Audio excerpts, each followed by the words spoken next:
On this episode of AV Week, SCN's top 50 list is out. Hybrid work, we're still trying to figure that one out. All that and more on AV Week.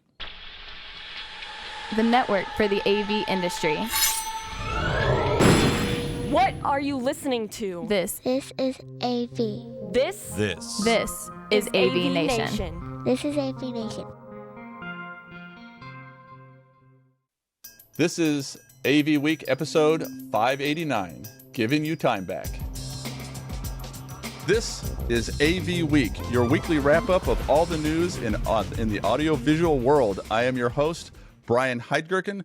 Tim took the week off, and this week joining me is Kelly. I'm Kelly Cicchetti. I am a building technology designer for HGA, and I'm just happy to be back on the AV Week calls. And Frank.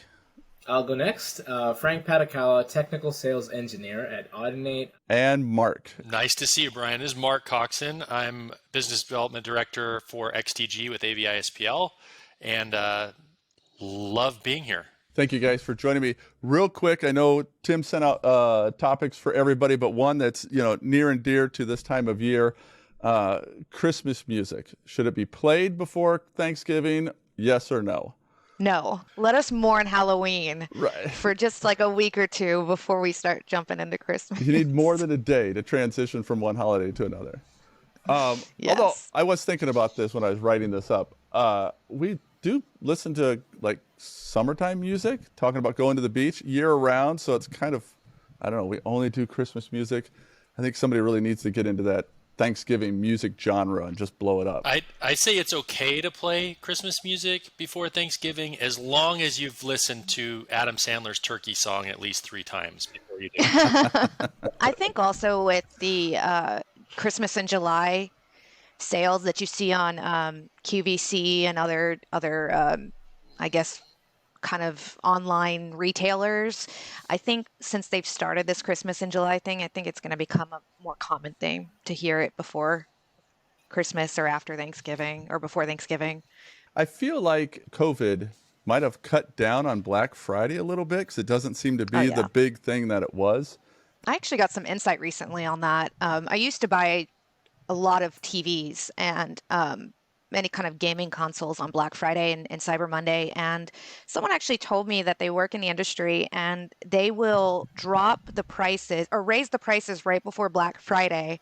And then they'll make you think you're getting a deal on Black Friday when if you check any other part of the year, you'll probably get that $300 or $400 off. And it's not you're not getting a huge discount. And then I checked on Cyber Monday this year and the only deals I saw on TVs were the OLED TVs. And it's like, hey, we've got this $4,500 TV. You can now have it. It's yours for $42. Like, great.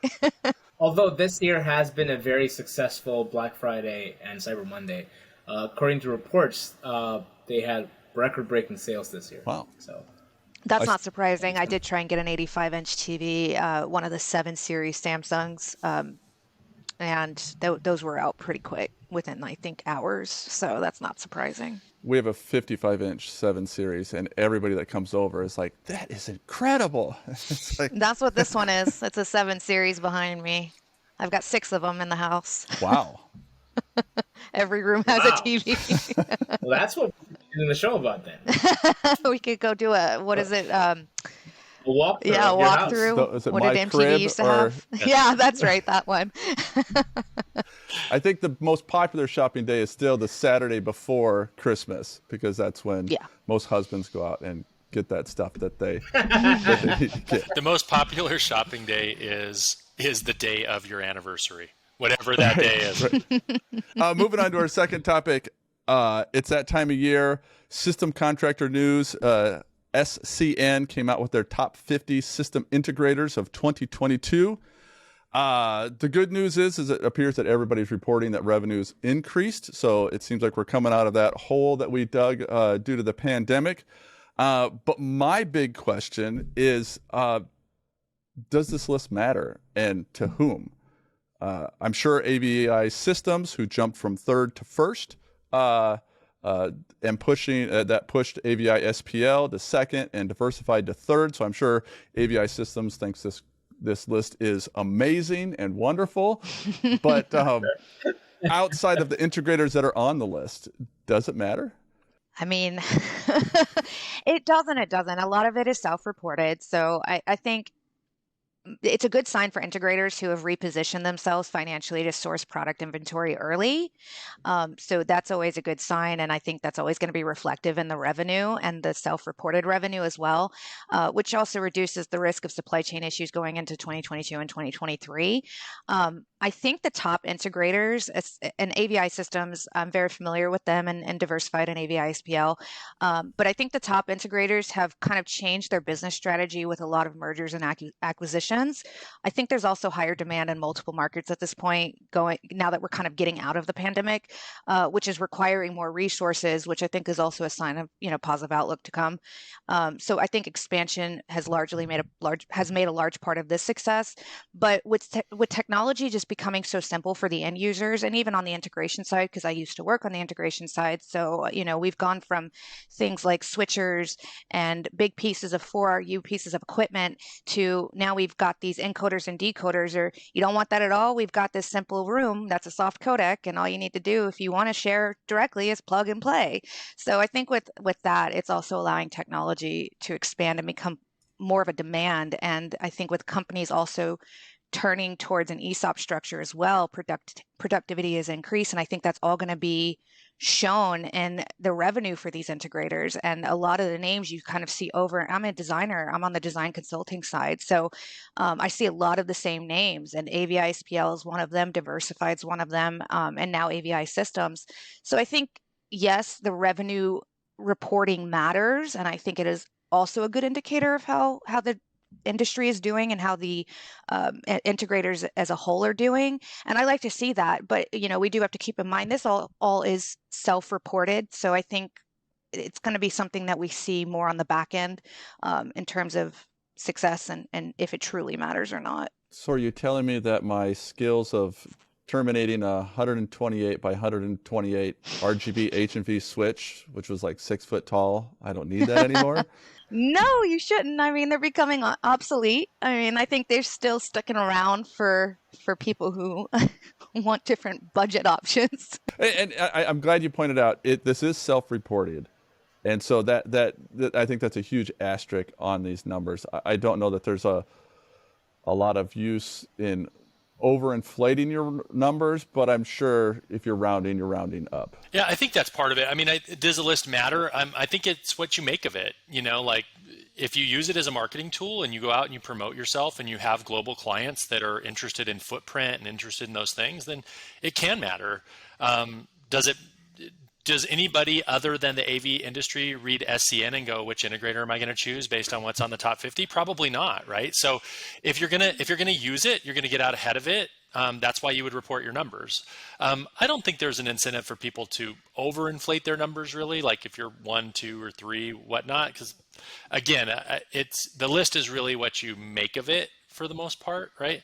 On the flip side, like when I worked for smaller integrators, I used the list the other way and said, yeah, look how big they are, and they got a large rudder, and it's hard for them to turn, and all those things. And now that I'm with one of the top 3 integrators, I'm like, of course this list matters. Look, we're at the top of the list. Why wouldn't it matter?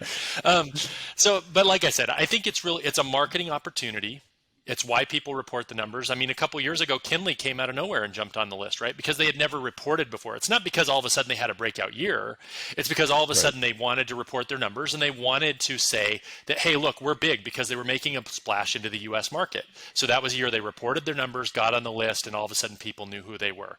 So these are very strategic moves. They're PR moves to get on this list. And my only thing would be is if you do report and don't use it, then what are you doing? Like, why report your numbers and then not use it, the publicity and the marketing opportunities that come with being at the top of the list? Yeah, I do agree with that exactly, because the point is, it's what you make of it. So, for example, when I look at those lists, one of the things that I do look at is the number of employees. And I try to keep tabs on that and see, all right, did you hire 500 people this year? Did you let go of 500 people? Because that, to me, is also an indication of the health of your company. Again, it's anecdotal. It's based on self-reporting. There's a lot of conclusions that we draw from it. But in an industry as small as the AV industry in a larger technology blanket, we do have to use whatever opportunity we get to get this information. I mean, the same question applies for any list that is out there, any top 50, top 30, top 3. It's the same argument for any of those things, and it is what you make of it. So I think there's value in it. I used to look at it all the time just to see what are the names on there, because it's likely that you'll see a name that's you've never heard of before. It's an opportunity to talk to someone. As a manufacturer, you're always looking at who's coming up, who's growing, what are they investing in. There's also a little bit of marketing on there. So I'll look at their projects. Like, what kind of projects are you doing? Are you pivoting to doing more cloud solutions? Are you doing more of the AV over IP? It's interesting to know that from a technology standpoint. Yeah, Frank, I think that was one of the things that I always used to do too, is I would look at that list to kind of compare just what market segments people were going into. Like if I looked at an integrator and I knew they had started to do a lot more managed services, then I could start to dig in and go, wow, is that growth due to that new offering? And if so, why aren't we looking at doing that for our business? And so I think there is some strategy you can gain from it too. And the other thing we used to look at a lot on there was when you talked about number of employees, one of the other interesting things to do is to look at the revenue per employee. Like how efficient are some of these companies at making money? And some of that can be hidden because some of the companies will use subcontractors to perform work and they don't have to count those as employees, et cetera. But it is interesting to look and say, okay, who's actually producing the most money with the least amount of overhead? Well, and I know when I started with a really small mom and pop place, so I always went through it to see how close we were to them, who I might send out a resume to, and then when I was in sales, I would use that the opposite way of, oh yeah, they're big, they're out chasing those really big things. I'm medium sized. I'm here to concentrate on you. So there's good places to be on the list regardless of where you are. And the fact of the matter is, I mean, there's like the list is again self-reported, as Kelly said. There's probably integrators, there's probably in-house integrators on there that are part of another organization that are several times bigger than a lot of these names. And, we know them from doing business with them. It's interesting that these are the companies that chose to report themselves. I do like it. That's what I was actually going to say, is that as a design consultant, you in the bid leveling phase, if it gets to that point, you need to know all of the different integrators that you're looking at, and it's nice to know, okay, these integrators have self-reported, but these are the names I'm consistently seeing, and these are the ones I work with. Are any of the ones I work with on this list that I see all the time, or is it more relationship based, or is it because this client really likes this integrator because this is who they've gone with for years? So I like to kind of compare that. I think we can at least say with everyone who is self-reported, there has been expansion and revenue increases across the board. So at least we know that it's consistent with the industry as it's happening. So I like to just kind of look at the names as well. And I go through it, I look at it, but I also read a lot. So do you think there's a miss for the people that are choosing not to report? There are a number, like you just mentioned, there are a number of people that choose not to, and I'm sure they have their reasons, and some of them may be in the higher tier on this list, but for one reason or another, they choose not to. Is that a negative for them, do you think? If they're big enough, people will know who they are, and they will be recommended, and they will be referred. I think exactly what Mark said. This is a marketing opportunity. Whether you utilize it or you don't, it's up to you. But some companies are big enough that they don't have to, and they are well known for everything that they do, and their sales and just their end product is good enough that they don't need to market themselves. And I think that's honestly why they don't. I think this is just a boost. Exactly. I mean, the companies that are on it, I've seen them marketing it. Like as you walk into the doors, I still remember the first time I walked into Diversified several years ago. I used to work there. It's one of the first things I saw. And, at the time I didn't know a lot about the AV industry, and I saw SCN Top 50. And I thought, oh, all right, so this company's on some kind of a list. It's equivalent to being one of the top 40 under 40. Which I think Frank was also on the top 40. I listen to top 40. I've never been on a list, but Frank could be like, you know what? I'm well known. I don't need to be on the top 40 under 40. No, I wouldn't say that. every recognition is a recognition. No, it is. It's nice to have it, honestly. So I get why the companies who do it do it. I think it's just it comes down to their marketing. There's reasons for everybody to be on it and not to be on it. If nothing else, it's very interesting to see how things moved. I mean, I know when I heard that AVI Systems, who I worked with formerly, had jumped from third to first, I was like, wow, what did they just do? And so I obviously went in and looked at the numbers and read the information and reached out to some people that I still know that work there. And so it does get attention. All right, so the next one, and this is a topic I think that comes up pretty regularly. It could probably be a show in and of itself, and that is hybrid work, right? It's still the conversation around the water cooler. Everybody's trying to figure it out. There's a lot of, I guess people saying this is what hybrids work's going to be, but yet we're still kind of in the middle of figuring that out. So there's a lot of experts out there or just people trying to figure it out. The article we read this week was from mytechdecision.com. They had some great information from a survey that Logitech did on how different companies handled it, to where some companies sent people home and were like, yeah, we're remote working, and here's a laptop. I knew people that didn't have laptops. Their company was desktop based, and it's like, okay, we need you to work from home, and everybody had to box up their desktop and monitors and carry them home, which made it that much harder to get them to come back.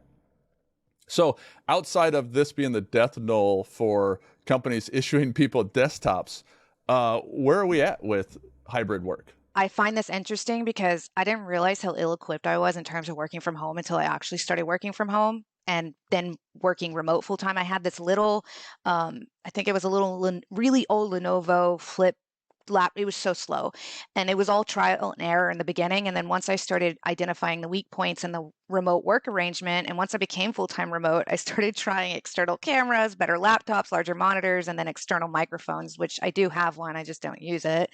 And then I started finding affordable brands like Blue microphones and Amcrest, and I realized quickly that I needed a USB hub, and all I had was this laptop that I used for site visits.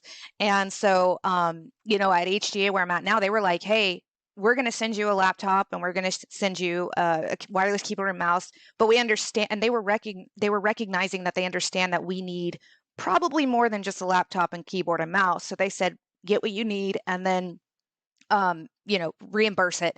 And I think more companies are becoming aware of that, especially with full-time remote workers like I am, because I'm working out of a remote office. They were pretty well versed. I was actually very surprised for an architectural engineering firm to be that well versed on the fact that people prefer different setups. So they just told us, get what you want. And I also got very lucky with a pretty decent built-in camera on the laptop because I have a few Amcrest and Logitech cameras. And then I also want to give Teams some recognition because they've provided some help on the audio side, allowing people to adjust background noise sensitivity directly within the software, which has saved me multiple times having to apologize for the dogs barking. And, I think these necessities for any full-time remote employees should be a laptop monitor, at least one monitor, wireless keyboard, mouse, and noise canceling headphones. Whether you need a hub or a second monitor is great, but I think more companies are becoming aware of that. And I just want to give them that recognition because I just was very shocked by companies saying, we know you need this. We know this is a setup, and we know more, as more and more remote employees become full-time, we need to provide this. And I really like seeing that transition. Yeah, I think that was one of the main takeaways of the Logitech piece, right? Was that, was the surveys about what employees liked and didn't like about the remote home setups, camera angles, microphone quality, background noise, all of those things that come into play when you have a reaction to an event, which is, hey, take this laptop and go do your work there, and hopefully we can make this through, which is what happened to us, right? And so I say right now we're in this position of leveling up, and I've said this a lot before. We have two paradigms that we've lived through. Most companies have lived through the office first paradigm and then the home first paradigm. And now we're trying to find what the balance is between those two. And there are a lot of opportunities to level up. And if companies aren't doing this gap analysis and going, hey, what did we like about the in-person experience that we're not getting with remote? And what do we love about remote that we want to keep? and not just revert to the old way because it's the old way. If they're not doing that back and forth, they're not doing their company a really great service. But I think the article did a good job of that. And I like what Kelly said about companies, giving people choices, number one, like having a menu of things that maybe you need. I think different workers need different things. And I think that puts the companies in control too, because we know if we do pick a platform, there are devices that are certified where, the mute button that's on your cord actually coordinates with the mute button that's on your codec, so that those things aren't out of sync, et cetera, right? So it gives companies control so that when they're sending stuff home with people, if instead of just giving an allowance, we say, hey, we'll give you a camera, a microphone that can work with your laptop, that will give you a dock so everything can connect. We'll give you a secondary monitor that you can keep up for your other stuff. Then they have more control over the consistency of that experience and supporting it from an IT perspective too, right? Which we have to think about, especially now with people being able to dig into the APIs of Zoom and Teams and all these soft codec platforms. They can remotely log in and see what's going on with their remote setup and help them diagnose something if something's not working right. So I think there's a lot of advantage to doing that, and it's time for companies to level that remote experience up. Nothing's worse than finding out that you're like double secret muted, and you're muted on the app, and then you have to go to your headset, and Yeah, no, I completely agree with what Kelly and Mark said. It's important for companies to understand that the needs of the employees are different, and every individual needs the kind of representation that they need. Meeting equity is a term that gets thrown around a lot, and a lot of it was gained. A lot of equity was gained when people who have a series of challenges were able to now work seamlessly remotely. But there was also losses on the in-person experience, and there's a lot of arguments for and against it, but there's no solution to it. An organization or an individual department, I always say that your team needs to decide what's best for that. And to that point, even going past the regular camera, lighting is also a concern. I mean, if you are a person of color, the way you present on camera is different. And so there needs to be some consistency with that. And organizations can be open and upfront about these conversations and say, hey, this is what we found works best, but I think you should decide what you want to do and help the employees have the best possible experience. Because irrespective of where you're working, if you're not happy at the place you're working, you're not going to survive there long. It's as simple as that. Well, and even before COVID, I was in the office every day, but I worked with people from around the country, right? So I was essentially remote working from the office. So, that transition was a little bit easier, but to Kelly's point earlier, when I came home and started doing it full time, my last time working from home was like 2010, and it was terrible. But then I got home, and at the same time, my kids were both home, going to school from home. And so it was eye-opening, because in my other job, have designed countless classrooms and conference rooms for video conferencing, but not experiencing it every day like the students were. It really opened my eyes to some of the limitations, but also some of the things that you could take advantage of.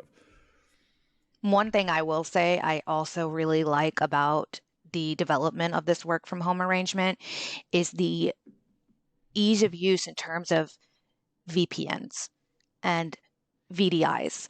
I mean, I remember back in 2010, if I needed to remote log in, it was equivalent to dial up and making sure no one picks up the phone while you're trying to connect. I mean, I really think that at least I'm seeing this transition into these more simple solutions in terms of logging in and being able to work on a remote desktop and being able to collaborate better, which is something that both Mark and Frank mentioned. It's the collaboration of it is evolving, and it's getting easier. And now we can access things from our phone if we want to. You can do your timesheets or check, your emails or talk on Teams if you're not by your computer. And I brought my computer with me recently while I was on vacation. I was advised not to, and I still did.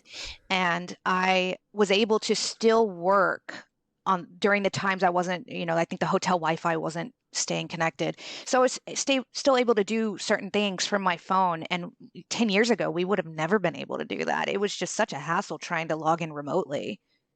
Well, and I think for me, I think the getting people to turn their cameras on, remember to unmute their microphones. Those are things that I think we're well down the path to figuring out. And there's something that Kelly touched on that I wanted to kind of bring up too is a lot of times when we talk about hybrid, we're talking about cameras, microphones, and that stuff is amazing. But there's also that other part of, sharing data, making sure that everybody's, you can't walk over to someone's desk and drop a file down or draw on a piece of paper and say, so this is what I'm thinking. So figuring out how to incorporate those so that, yes, we're all still working from home or some at the office, but we're still able to share the idea and whiteboard or, draw ideas out. I was going to say one thing that I've said a few times lately on hybrid work in that, in hybrid work, we're still in this paradigm of meetings, and our meetings were not great before COVID. Like, we had a lot of meetings that everybody hated going to before, and now we're just doing those same meetings online. And I think if anything that companies should be doing right now is not just evaluating like in-person versus hybrid, but do we need to have these meetings? Do we need to have these types of meetings? What's a better and more efficient way to have this meeting in the first place? And then we worry about if it's hybrid, in person, et cetera. But I think, meetings have sucked for a long time, and instead of just making a digital version of something everyone already hates, I think we need to be more mindful of using this as a place to not just reevaluate technology, but reevaluate meetings in general. I do appreciate those people who have the start time that's offset by 5 minutes. I really appreciate them. I have personally thanked them. I will call them up and say, thank you for doing that. The offsets are great, and I think the other thing is, we've even seen companies. We know a very large company whose corporate policy is no one can schedule a meeting over half an hour. Wow. So that means if there's information to share, you share it before, and people are expected to show up to actually discuss information and not to be read a story and then asked what they thought about it afterwards, right? And I think that's too much what we do in meetings. It's story time. Like, I don't trust you to review the information that you could read on your own. So you're going to come and you're going to listen to me give a PowerPoint for 45 minutes, and then we're going to have the 15-minute discussion on it that we really needed to have. That should be put ahead. And just tell employees, like, hey, your meetings are now under a half an hour because you're going to do these things when they're convenient for you in the comfort of your home at the time that you can. Just make sure they're done before the meeting so that when you come, you can contribute. And if over time you don't contribute, we'll know you're not paying attention. And then we may have to have some talk about the way that you fit into the company. But I think that's a much better way to do it than to have story time and then a discussion afterwards every single time. I love that concept. And then if we could get rid of the phrase, I'm going to give you back some of your time. Yeah. When a meeting does wrap up early. I'm guilty of that, but yeah. I think this hybrid conversation is not over. I like pushing it past the actual camera, microphone conversation. And to Mark's point, let's rethink meetings, right? Let's get rid of that sign that says, I just survived another meeting that could have been an email. So thank you, Kelly, Frank, and Mark for joining us this week. Frank, if someone wants to connect with you, how's the best way for them to do that? You can reach out to me on all the socials. It's Frank Patakala. I'm on LinkedIn, Twitter, Instagram, and all that good stuff. If you're in Atlanta in 2 weeks from now, I'm going to be part of our company's Dante Connect event. So if you want to see me in person, I'll be December 15th in Atlanta, Georgia. So that's me. Thanks, Frank. Kelly, where do they reach out for you? I'm actually on LinkedIn as well under Kelly Cicchetti-Teal, Teel, like the color with 2 E's. And I'm also on Twitter at KTeel, Teel again, 22. And Mark? LinkedIn, obviously. Mark Coxon on LinkedIn. Super easy. Twitter is at AVPhenom. I always say people that give themselves their own nicknames are annoying, and somehow I ended up being one of those annoying people. But at AVPhenom on Twitter. And if you want to check out guitar and kickboxing, at Kicky No Punchy, don't ask, on Instagram. Well, I know I will be reaching out to all three of you on LinkedIn. Thank you again for joining us. For more conversations about technology and AV in general, head on over to AVNation.tv for this show and much more. Thank you and have a great week.